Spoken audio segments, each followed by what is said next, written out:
You are listening to That'll Preach. Today we have a great guest on today. We have Dr. Ming Wang. He is a world-class cataract and LASIK eye surgeon. He's also a philanthropist. He has founded the Wang Vision Institute. He's also professor at Meharry Medical College, which is in Nashville, Tennessee. He's also founded the Wang Foundation for Sight Restoration, in which he gives restoration surgeries for sight free of charge all around the world. Dr. Wang, thank you for being with us today. Thank you, Brian. It's amazing that you have any free time at all. I mean, that's quite the list of things you're involved in. So I'm glad that you're spending time with us today. We have a bit of a personal connection. Obviously, you met my dad, yes. And he really enjoyed relating to you. You guys have a lot of similar pieces of your story, both coming from China, growing up in China, experiencing a lot of the social and political upheaval in China, and then coming here and making a life for yourself in America. So it's pretty cool reading your story and also getting to see a preview of your movie coming out, Sight, which depicts your life on the big screen. And what an incredible life it's been so far and continues to be. So it's pretty exciting stuff. I'm just curious, Sight shows really the remarkable journey that you have gone through in your life. What prompted you to want to share your story with a broader audience? Just even starting from your book to the movie, what inspired you to say, I want to tell my story? Yes, thank you for your question, Brian. Just like your dad, I came from mainland China in the 1980s.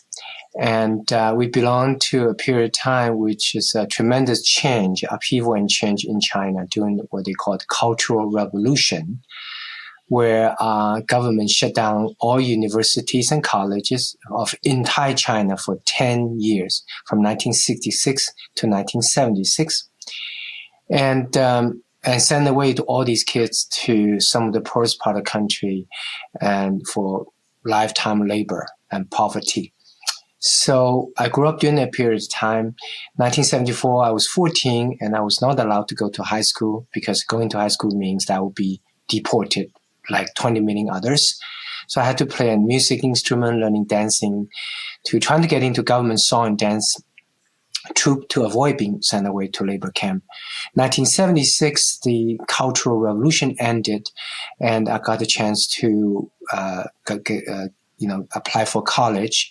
I went to University of Science and Technology in China, which is called MIT of China, very strong in technical. Your dad, by the way, went to the even higher institute, the Harvard of China. And so 1982, I got a chance to come to America. Came to America with only $50, very poor. And then I went to University of Maryland, got my PhD in laser physics, finished postdoc in laser physics at MIT. So I got my PhD degree in laser physics, then I decided to be a laser eye surgeon. So I got my second doctorate degree, this time in medicine, from Harvard and MIT. And then in 1997, I came to Nashville, Tennessee, that was a faculty at the Vanderbilt University, Harvard of the South, and for 5 years. And 2002, I started my own Vision Institute, and also the Wang Foundation for Sight Restoration to help blind orphan children from around the world. So that has been a journey. So about 10 years ago, I decided I'm going to write a book. And I actually hold a copy of that book here. It's called From Darkness to Sight. The basic has two parallel meanings. One is the remarkable journeys of these blind orphan children, how they came out of darkness into light, helped by our Sight Restoration Foundation. And we donate all the surgeries to these kids. And at the same time, how their courage and determination of these blind orphan children in trying to come out of darkness into light has inspired me, their eye doctor, to come out of my own darkness into light spiritually. So it's from darkness to sight, both for the patients and for the doctors as such. So my goal of writing the book is to inspire not just all immigrants, first and second generation, and Brian, you're second generation, you were born here in this country, but also all minorities and all Americans, to really bring out the message that we need to appreciate what we have in America. It's like, those who appreciate sight the most are those who used to be blind. Those who appreciate freedom the most are those who used to not have freedom. And so to appreciate America, the freedom, and appreciate our faith that we have the freedom to worship and believe. And also from the perspective of immigrant story to talk about my conversion story, my faith journey, from an atheist to a believer, and ultimately is to inspire all of us to learn from Christ, to seek common ground in an unprecedentedly divided and polarized world today. One of the great things about the film is it's edited in such a way, and the story is told in such a way in which you see your life in America as a grown man juxtaposed with your life growing up in China during the Cultural Revolution. There's a few scenes in particular where you see just how much upheaval was happening. That gang of young communist guys, and they're going in, they're knocking things over, they're going in to your classroom. And actually, I remember just growing up, my dad telling me similar stories, and my grandfather experienced persecution like that, and just how unstable everything was. And I can't imagine that you could leave that situation without being shaped and molded by it. So talk a little bit about how your experiences growing up during the Cultural Revolution shaped you as a young man. I think the biggest impact that growing up during that very difficult period of time is that it forced me in many occasions sort of to my back to the river. So if I step one more step back, I will fall into the river. And just like the film Gone with the Wind, Scarlett O'Hara eventually changed from a pompous little Southern belle to a determined woman to carry the load for responsibilities for her family.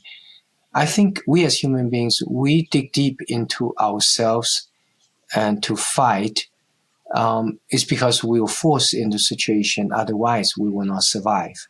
So I think the biggest impact of that difficult period of time during Cultural Revolution that I had to fight in many occasions just to survive, and really allow me to expand within me the range of resources and determination I can muster deep in myself. And so therefore later on, when I encounter other challenges, including those in the United States, I have place to go and strength to draw.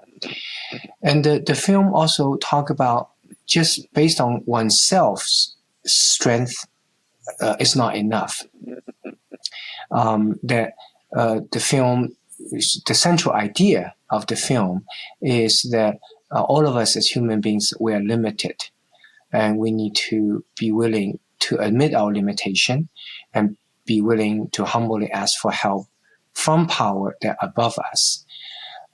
So it is also a journey, not just about overcoming persistence, perseverance, but also a journey about recognizing our own limitations and recognize the world is much bigger than just ourselves.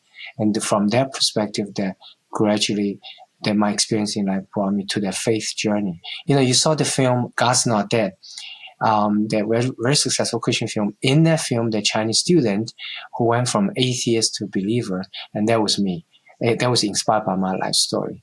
So just like the student story, that I think we need perseverance, we need determination, and life shape us, difficult experience that have enabled us to develop the skill, determination, capacity to overcome challenges. But at the same time, we also need to learn that we ourselves are limited.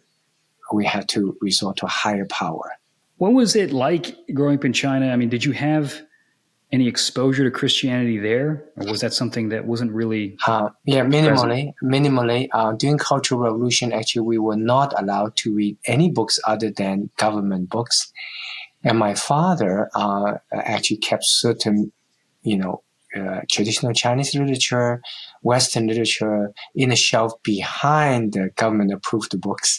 So he, as kid, he showed me these books, read these books to me, including Chinese traditional Tang Dynasty poems, and also some world literature that give me a little glimpse of the world outside China, the Western world, and including the Christian world. So I developed a curiosity about the concept of God, the Western civilization, the world literature, and people experience outside China. But that was just a curiosity, if you will. I didn't really have contact or exposure truly about Christian faith until I came to America.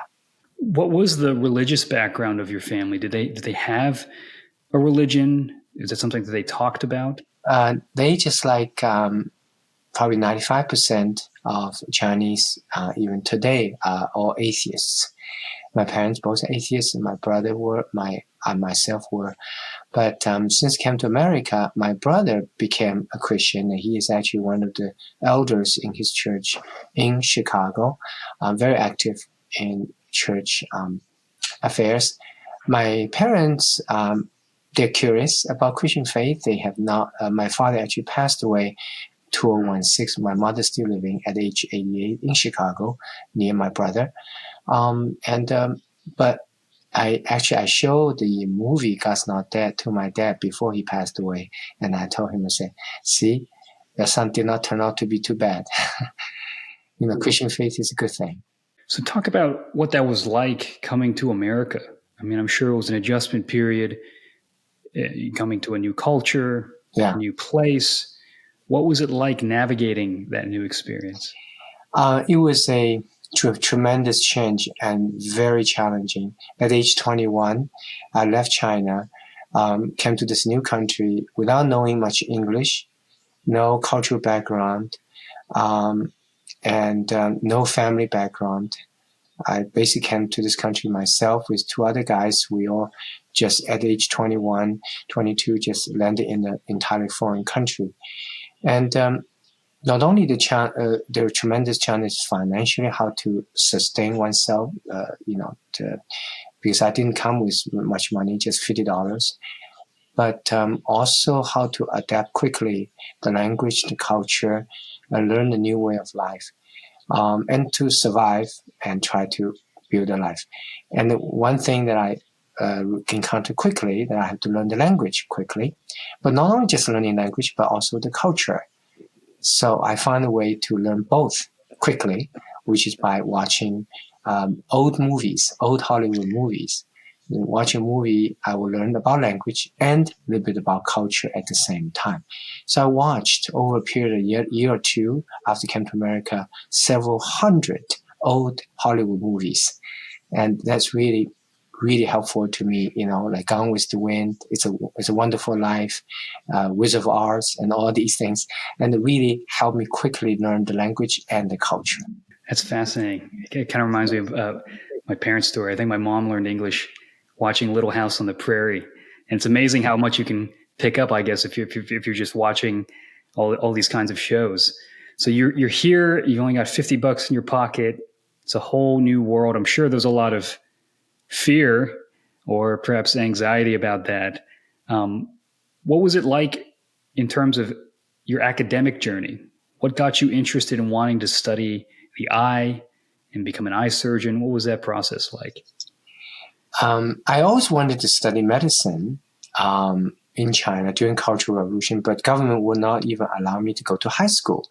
And they were sending all the kids away to the countryside, the farms. So I didn't get a chance to study medicine in China. When I came to America, actually I got enrolled in the University of Science and Technology in China, which is MIT of China, and I studied laser physics in undergrad in China. So when I came to America in 1982 at age 21, I enrolled in graduate program in laser physics because that's that was what I studied in undergrad. I got PhD in laser physics and finished postdoc at MIT. So I was a laser physicist at age 26. So then I said, well, medicine is so fast developing, and I wanted to go study to become a doctor in China, but I was not allowed to. Now, this is a free country. I wanted to realize my dream. So I actually made an appointment with the admission director at Johns Hopkins Medical School. I walked in and gave him the resume, and he didn't look at my resume. He put it down. He said, where are you from? I said, China. He said, look, it is hard to get into medical school, even for American students born here. You're from China. You won't have a chance. Don't waste your time. So I got very mad. I almost gave up, but I felt that I was, I struggled once right after the Cultural Revolution in China, trying to have a future. Now I can fight again, but this time not just for myself, but also for all the people who have been discriminated against. So I studied harder. Without pre-med education in this country, without undergrad degree in this country, it was very hard. But I studied. His attitude towards me, the dismissive and discrimination, actually energized me. I worked even harder, and I got into Harvard and the Johns Hopkins. And it's interesting that one day, the book I talk about, I was at home, a phone rang, I pick up phone, it's from the same guy, admission director, Johns Hopkins. He said, we admit you Hopkins, are you coming? We give you the highest scholarship in our school history. And I said, I got admission at Harvard as well. But he had no idea I was the same Chinese student sat in front of him so many years ago. He's so readily discriminated against simply because the color of my skin. So because him, partially, I didn't go to Hopkins. I went to Harvard Medical School. So I eventually became a doctor, and I thought, Dr. Anderson, his name, that he should learn, we should not discriminate anyone. We should judge every human being based on the content of his or her conduct, rather than the color of his or her skin. But he would never chance to, so I decided to write a book and wrote him in the book. And I called him up at Hopkins, and he died already then, because it was many years later. So I realized that he didn't have the chance to learn that, discrimination is wrong against any race, including Chinese Americans. But in a funny way that he did learn, because 3 years ago, when the book was made into movie, they were shooting this very scene. And when the young Ming, young actor played me, was told by the professor, say, your Chinese is no good, he angrily walked away. Something out of the script happened. And nobody expected that. Under the watchful eyes of 250 people, half of them were crew, half of them were casts, actresses, I also jumped into the spotlight. And I went to the Ming side. I said, young Ming, I got this for us. I looked directly into the professor actor, and he looked up. He said, what should I say? This is not part of the script. He looked to the side of the director. He said, what should I say? Anything? And I said, Professor, don't look away. Don't look around. Look at me. I said, do you know who I am? He said, no. This is not part of the script. And the fortunate is the cinematographer just keep on shooting. He said, this looked fun, unexpected, that they keep on shooting. And I said, this is Ming from the future. And I said, do you know what happened to me so many years ago, Professor, that you said the horrible things to me? You're Chinese, you're no good. I'm so glad I did not listen to you. So today, after so many years, I time travel back. That is, I want to tell you, Professor, racial discrimination has no place on this planet. So then I put my arm on Yang Ming's shoulder. I said, Yang Ming, let's get out here. So everybody claps, and there's a little outtake, a little blooper they may put at the end of the film. The film site will be released May 24th, Friday, Memorial Day weekend in Asian Heritage Month. May 24th, Friday, in theaters across the United States by Andrew Studios, which distributed Sound of Freedom recently. So the point is that, we should respect all race and ethnicity. We should judge everybody based on his or her content of conduct rather than the color of his or her skin. So I had to overcome that, difficulty, discrimination, others. So eventually, I became a doctor, I got my second degree in MD from Harvard and MIT and became a laser eye surgeon. Most laser eye surgeons, doctors, they have strong background in medicine because they got MD, but they don't have a strong background in technology or lasers. And I've been very blessed to have strong background in both. So I use the best technology to help my patients, and also I teach other doctors how to improve their technology knowledge by writing textbooks. So you talked a lot about how China was not allowing you to get an education. What was there? I mean, there's a scene in particular where that young gang of guys, which I'm wondering if that really happened, to you, where you encountered these gangs of guys who were very pro-cultural revolution. Yeah. Was that a real story that happened? And why were they so anti-education? Because for people who want control, for people who want to control others, that when others have education and knowledge can challenge the ruler, is always a threat. So the government did close universities and colleges for 10 years and send away all the kids to countryside, to farms for hard labor. It's because they did not want people to have knowledge and education to challenge the rulers. And then so coming here, when you have the freedom to learn, that must have been a breath of fresh air for you. Yes. And but I appreciate so much the freedom we have in this country. As I said, those who appreciate sight the most are those who used to be blind. People who appreciate freedom the most are those who used to not have freedom. And I'm one of them. And I appreciate so much the freedom we have. And I'm so bothered by what's going on in America today. The unprecedented polarization and division, the increased inability for us to work across political aisles, racial divides, and ethnic divisions. And I believe the reason we're so polarized is because we forgot to appreciate what we have in America, the blessing. Now, you talked about how darkness to sight is also a spiritual metaphor. And I'd imagine coming to college in America, coming to university in America, what also opened up is now you could be exposed to Christianity in full, as opposed to maybe little bits reading with your dad.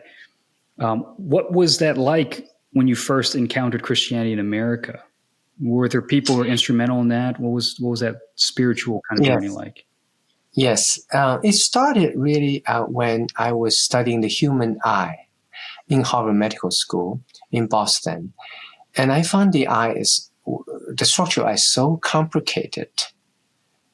And as a scientist, I have strong physics, mathematical background. And I realized that it's not possible by sheer random collision that structure will come together in such a short period of time, in 9 months, and form a functional eye that can see.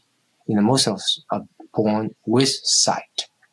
So I started asking a professor the question. I said, my atheist belief that things are just random, come together by chance without purpose, is really in trouble because it cannot explain the human eye. There's complexity and the near perfection it can form every single time. So finally, after being pestered with all these questions for a while, he took me out lunch and he said, Ming Wang, what's across street? I said, that's a car. He said, what's the difference between the car and the human eye? I said, human eye is a lot more complicated. He said, okay. Can you imagine I pour a random piece of metal that forms itself into a car? I said, no way. He said, how about human eye? Right then and there, he opened a window in my life, enabled me to realize that the reason the human eye is so complicated but yet can form so nearly perfectly nearly every single time is because it was not formed out of randomness. As atheists believe that it actually does have a purpose, and that purpose is for vision. There's a creator behind it, there's a designer. And so that was the moment that opened my life that realized there's a creator. But from there to eventually become a Christian, recognize that creator has a name in Jesus Christ, that took long time after that. And I talk about in detail in my book, From Darkness to Sight. It's not an easy process. And eventually I realized that Jesus died for our sin at the cross and proving that, and then rose from the dead 3 days later, proving that he can conquer death. So to become a Christian is to recognize our sin, to repent, and to ask for forgiveness, and ultimately to be willing to accept the gift of salvation. So to be specific, to be a Christian is to walk with Christ. It's a lifelong commitment. So you sort of opened up in terms of the existence of God, which coming from an atheistic country, that's a big step. And then it was a long process to get to going, okay, well, God is Jesus. Jesus is God. And what was that? I know you articulate in your journey, there were different people you had met, but what was it like for yourself? Were you reading the Bible on your own? Were you reading with somebody? What were some of those early memories of becoming more specifically a Christian? Yeah. I started my journey. That professor actually gave me my first Bible, and I started reading. Of course, it was long, difficult process, because how can I make the stories in the Bible relevant to the present time now? I started going to a church, and then I met. I should talk about in the book a young lady who is a strong Christian. And she has a strong influence on me because she herself is a doctor. And so allow me to make friends of many physicians who are Christians, the Christian Medical Dental Society members. So I get to know my fellow doctors who are tremendous, outstanding scientists and physicians, and they are at the same time believers, exemplified by their life example that further inspire me to search, to learn. And because of her influence very heavily, we actually end up, dating. So I was brought closer and closer to Christian faith by emulating learning from those Christians who are also physicians at the same time. And that relationship actually did not end well in itself, but in the process, my Christian faith actually ended up growing further, specifically recognizing there's a difference between Christians and the Christian faith. Not all Christians necessarily practice Christian faith. It's a difficult lesson I learned. So through many of those interactions, under her encouragement and under the encouragement of many physicians who are Christians, that I gradually, eventually, I got baptized and recognizing that Creator has a name in Jesus Christ. And becoming a Christian means three things. Means developing a purpose, that Christ-centric purpose, which is for me is the foundation to have blind orphan children. That's what God wanted me to do, using my hard-earned medical skill to help those who need the most help. So that's being part of Christian means developing a Christ-centric purpose. Second, being a Christian means we may have a chance for eternity, just as He has proven He can conquer death. And lastly, being a Christian means a lifelong journey to ask Him for advice and help, that He's the leader in my life. And specifically in this film, the example was I was trying to develop technology to help the blind orphan children. And the child that described in the movie got scarred due to her stepmother poured sulfuric acid into her eyes, intentionally blinding her so that she can become a blind orphan child who can sing on the street, who can get more monies from tourists.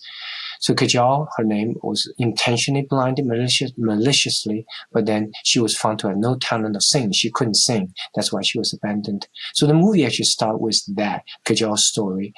And so trying to help Kajal, I realized that I need to figure out how to stop this eye scarring after injury. And I learned that the only people who don't scar are unborn child. So how can you study unborn child, how they can heal without scar, without hurting the baby? So that's a very difficult question that they say there's no common ground between science and faith. If up to the atheist scientists, they would do this type of fetal research, stem cell research anyway, no problem. But if up to the Christians, we will not touch fetal research and stem cell research. And I believe the Christians' approach as such, that's wrong as well. God wants us to advance the quality of life, and the quality of life is improved through research. So I got stuck don't know what to do. I want to help Kajal. I want to study fetal scarless healing, but I also want to protect life at the same time as a Christian. So fortunately, I remember as a Christian, that means a journey. That means asking God for help when we are in trouble in life or got stuck. So I prayed to God many, many times. I said, is there a common ground between science and the faith? In one of my prayers, I even wrote a book. It's called, I have a copy here, So Much Common Ground Seeking Through Scripture, Common Ground Bible Study, which shows that God wants us to find a common ground between say, faith and science. God himself, Christ himself, is actually the ultimate common ground seeker. And there's many, many Bible stories in there proving that God is the ultimate common ground seeker. And the Bible said, blessed are the peacemakers. So in one of my prayers that I felt that I was working with other scientists as well, specifically Dr. Shen and others, and I felt that God wanted us to use the placenta, the amniotic sac surrounding unborn child. So I started working on experimenting on the placenta, which is always discarded after child is born anyway, so no problem using that. Eventually developed the amniotic membrane contact lens. When we put the amniotic fetal scarlet contact lens onto injured eyes, we found indeed magic happened. Scar is much reduced and sight is restored.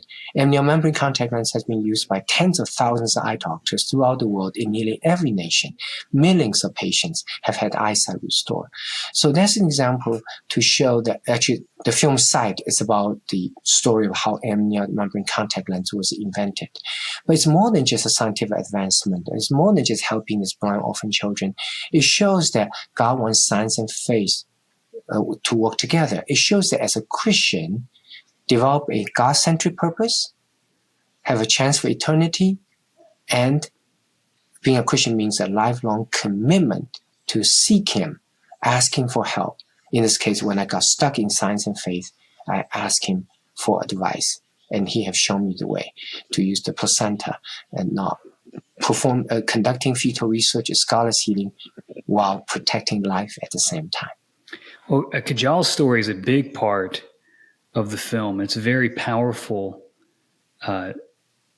story of this little girl. It's very moving. How did her story affect you personally? In a very profound way. Kajal, as I relate to you, it was maliciously blinded as an orphan, and they tried to blind her so she make her into a blind child singer on the street, get more money from tourists.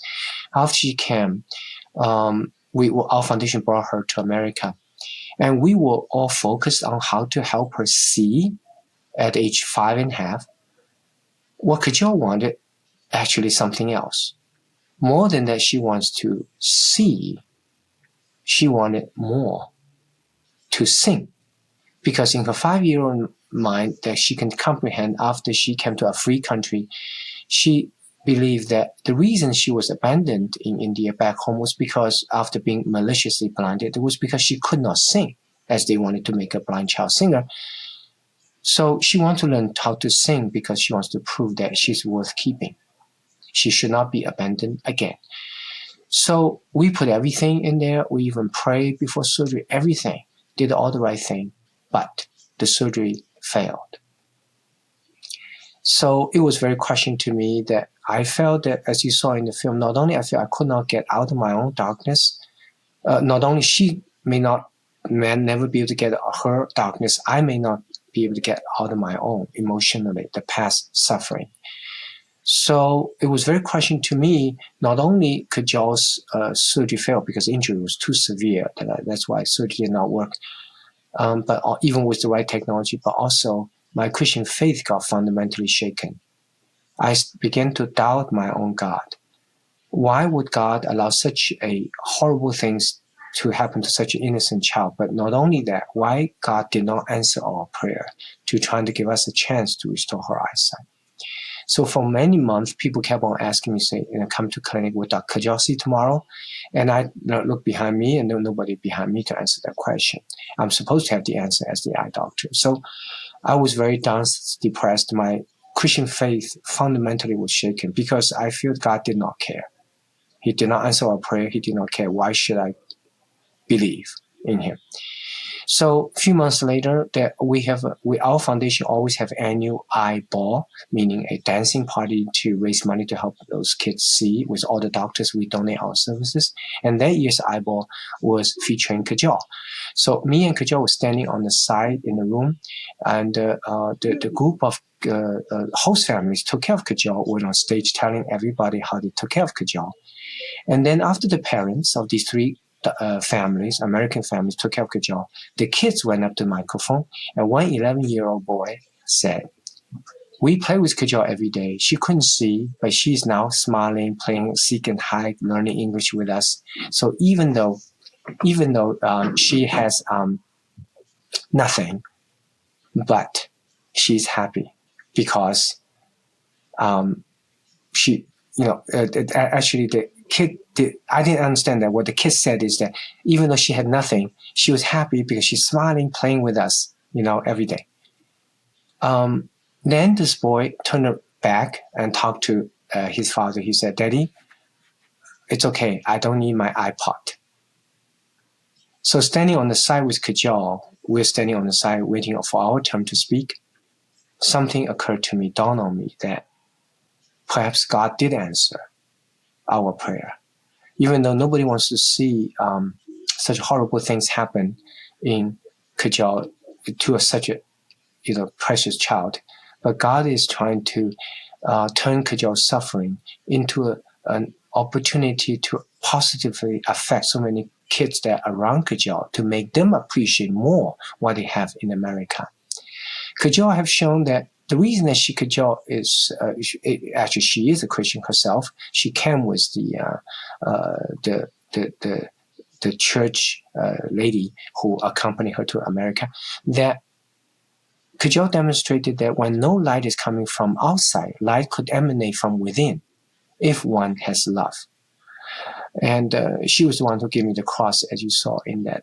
She even, not only she found a way to be at peace with her tragic past, but she also found a way to move on, and even found space in her heart to love others. That she heard I had surgery coming up with Maria, stressed out. She gave me that cross. So then finally, it was my and Kajal's turn. When we came to the middle of the stage, I give my microphone. I will show you the picture. To Kajal, I said, "Kajal, please say something." There are 500 eyeball attendees in front of you. You could not see them, but they all love you so much. And this is Kajal's picture, and this is Kajal come to America. She was blinded in India, and this is when I give her microphone. So when I give the microphone to Kajal, ask her, say something. I expect her to say something in English, a language she picked up a few months ago. But she actually broke into mischievous little smile because she had a little secret. She wanted the most is to learn to sing more than to see. So she learned from those three hosting families, the American families, the kids, how to sing. So at that moment, in front of 500 eyeball attendees, when I give the microphone, said, "Could y'all say something?" She broke into mischievous little smile. She sang a song. And the song that she sang in front of 500 eyeball attendees who all loved this precious little child so much, knowing what she has gone through. The song that she chose herself to sing in front of 500 eyeball attendees was "Jesus Loves Me." And then after that, Kajal and I, you see the picture, we did the first dance of the eyeball. So to answer your question, that what I learned from Kajal is there are two kinds of sides, physical side and spiritual side. Even when there's no physical side, even though there's no light coming from outside, light could emanate from within if one has love, and particularly Christ's love in one's heart. Second thing I learned from the experience helping Kajal is the ultimate test as Christians is not when we pray something that something just come to us. It's when we pray God to something that it seems that God did not answer. Can we still maintain our faith in believing that God will answer, but only in His way, at His time? That's a powerful story, and it's really beautifully depicted in the film. Do you still keep up with Kajal? What is she doing now? Do you have any idea? We lost contact for many years, but recently I heard that she actually went to college and got a master's degree Really? That was unbelievable. So what a blessing. It's not just me, it's the whole team, the foundation, the doctor, nurse, and the hosting families that help her in that critical period of time. But ultimately, it was God, it's Christ that working through each of us in helping Kajal. Well, you're talking about that team, your friendship, your friendships, plural, with your team is a huge part of the story. Can you talk a little bit about that? Some of your teammates working with Kajal and some of the other patients? Yes, there are many other colleagues and doctors and nurses help. It's a group effort in helping these blind orphan children. But I have to say that I learned the most from these patients. That's why my autobiography, From Darkness to Sight, it has two parallel meanings. One is this courage and determination of these kids, blind orphan children from around the world. There are many, many more stories beyond the film, that how they can try to come out of darkness into light, but also at the same time, how they help me, their eye surgeon, to come from my own darkness into light. So you mentioned how your patients really impacted you. You had another patient that's featured in the movie, Maria. Can you talk a little bit about Maria and her impact on your life? Yes, Maria is another blind orphan child that we helped, and we found her in Moldova, a country next door to Ukraine. And she was 15, a little bit older than Kajal, and we found her, our missionary group that we work with found her in an orphanage. And Maria, as far as she can remember, she has never been able to see.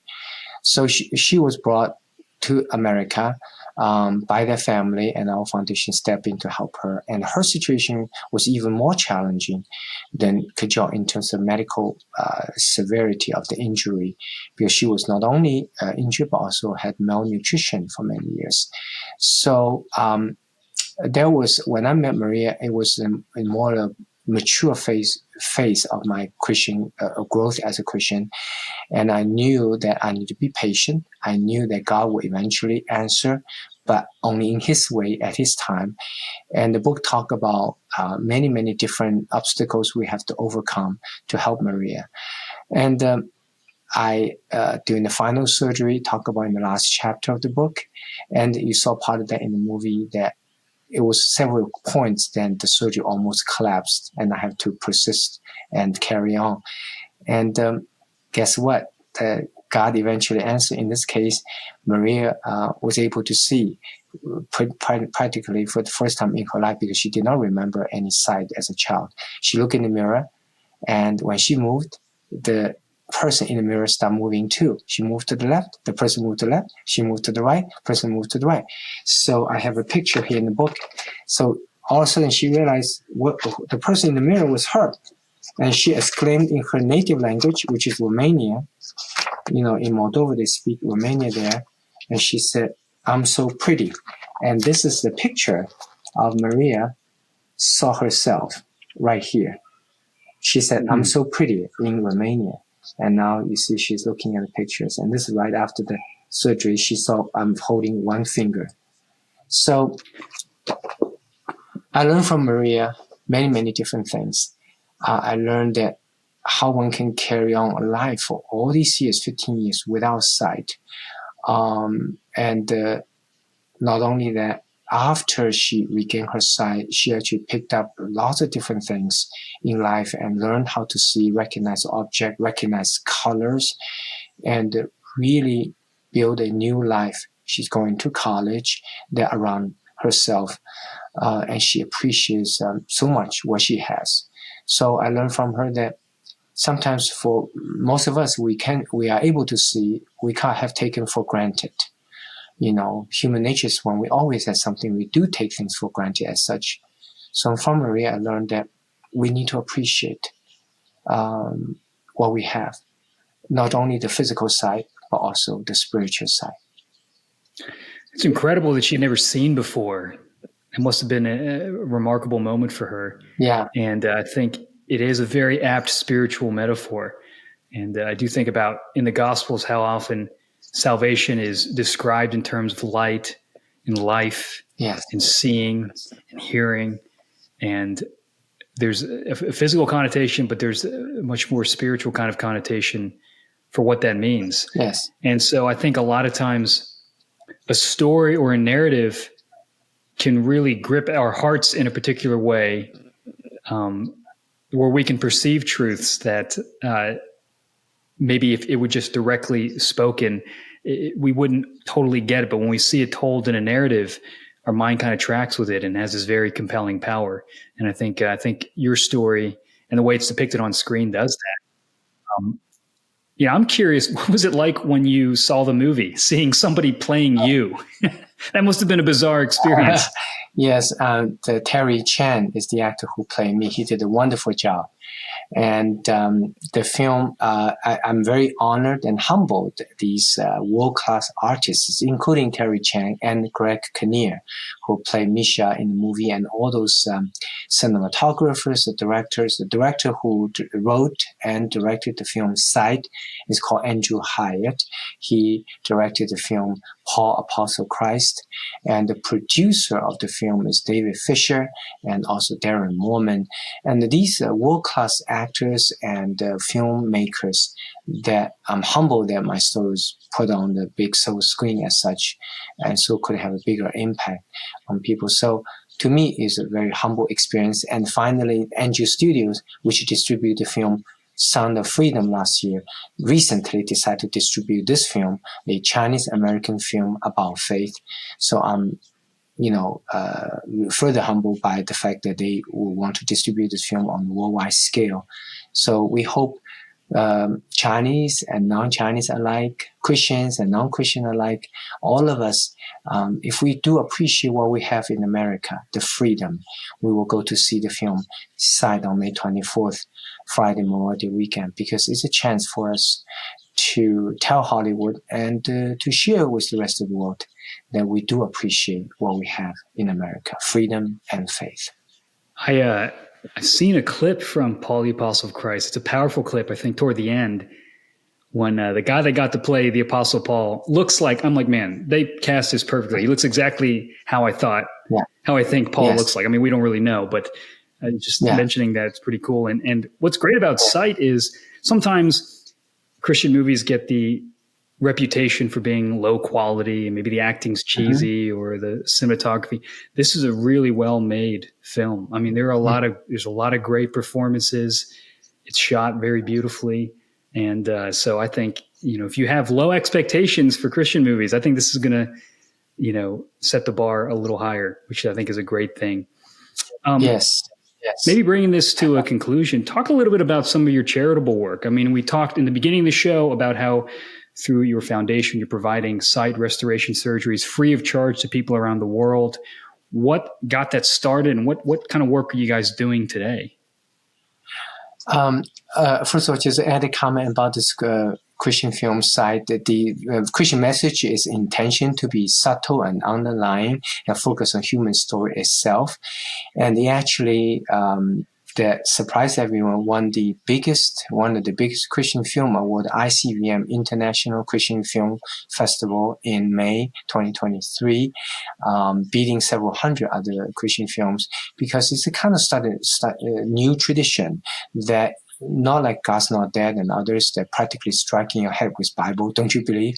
That perhaps another new type of Christian film is needed that is more subtle, more broad, and less preaching, but more storytelling. Sight does not have the word Bible or Christ or no altar call, but yet it's powerful through the story itself, through letting go, through surrendering to a higher power at the end of the film. So I think it started a new tradition that perhaps can kind of attract the skeptics and beyond the Christians. We have done about 300 some shows around the country, and in at churches, the average percentage of film attendees from these churches, over 50% on average in these church shows, were not from the hosting church. So it is such an amazing outreach event, that the God, the Matthew 18, God wants us to disciple disciple others. So sight has the power to attract someone who may not be a Christian yet, but they're thinking, they're curious, and to see that why science and faith, God want them to work together. Why we as human beings, we cannot be totally self-reliant, and that we have to recognize we're limited. We need God's help as such. And finally, regarding your question about foundation, the foundation was set up about 20 years ago or so. It was, as I said earlier, in one of my praying many years ago, I said, God, what is it you want me to do? I got all my degrees and the trainings. Believe it or not, I went to school for 31 years, right? A PhD in laser physics and medical degree and all the trainings afterwards. I asked God, what should I use my hard-earned skill for? And the answer came back in my prayer is to help those who need the most help. And ask Christ that who needs the most help. I felt like in the praying that God answer is blind orphan children. So in my book, talk about the blind orphan children, their stories. And also I brought another copy book. I even wrote a side movie Bible study about the Christian themes about sight, meaning seeing beyond our pain, our circumstance, ourselves, our own culture, and our polarization. I even conduct once a month online, Zoom once a month, talk about these in-depth, the Bible stories that behind these 5 seeing beyond. And the co-author of the book is Dr. Rice Books, and who actually wrote the God's Not Dead original book series, which turned into a movie. That's why my story is in a movie, because my story was in his original book, God's Not Dead, as such. So our foundation is a result of answering Jesus' call, and we've been around for 20 years, and we constantly helping patients, not just blind orphan children, other kinds of patients, basically people who would not be able to have eyesight restorations otherwise. They don't have the financial resources. We step in and help. We have helped patients from all over the world now, from over 40 states in America and over 55 countries. So I think the point is that it was God who inspired me to do this. And I always say the stories in the book, some of the miracles, all of them, the glory to God, because he was the one who put me this idea that I need to use my hard-earned medical skill to help those who need the most help. And in those film screenings, I always challenge the audience afterwards. I give a Christian testimony after film in each of these 300 shows in over 35 states over the past year. I said, what is the 3 difference? Purpose, eternity, and walk with God. So what is the purpose that God has given you? That doing something beyond you normally do. Specific Christ-focused purpose. Everybody's different jobs, different profession. For me, it's the foundation, but for you, it could be something else. Second, eternity. That's why. It is the why we need to become a Christian. Have a chance in eternity, because God conquered death. And third is being a Christian is a lifelong commitment. That means we not just tell the world I'm a Christian. I have to really practice it. Meaning I need to constantly recognize that he's the leader in my life. I need to consult him whenever I'm stuck in my life, as I was stuck between faith and science conflict. Eventually I prayed to him and eventually found I can use the placenta instead of hurting the baby. It's a way to perform the research, the fetal research, scarless, to help blind people, but at the same time preserving life at the same time. So overall, our foundation is really an outgrowth of my faith. And I believe that's what God wants me to do, to help those who need the most help. Well, thank you for sharing all that, Dr. Wang, and thanks for being on the show. It's a very inspiring story, and we'll put links to your book, and we'll put some more information about some of the things that you're doing, your foundation. We'll put all those in the show notes if you want to check them out. And of course, May 24th, Friday, Memorial Day weekend, go check out Sight at your local theater. I think you'll enjoy the viewing experience. Dr. Wang, thank you so much for joining us. Appreciate it. Thank you, Brian. Appreciate it. And best wishes to your faith journey, your associate pastorship and church. And it's remarkable. Your dad told me that you're so committed to your work as a pastor, and you inspire him and your mom and me as well. So it's an honor and pleasure to be with you today. Thank you. I appreciate that very much.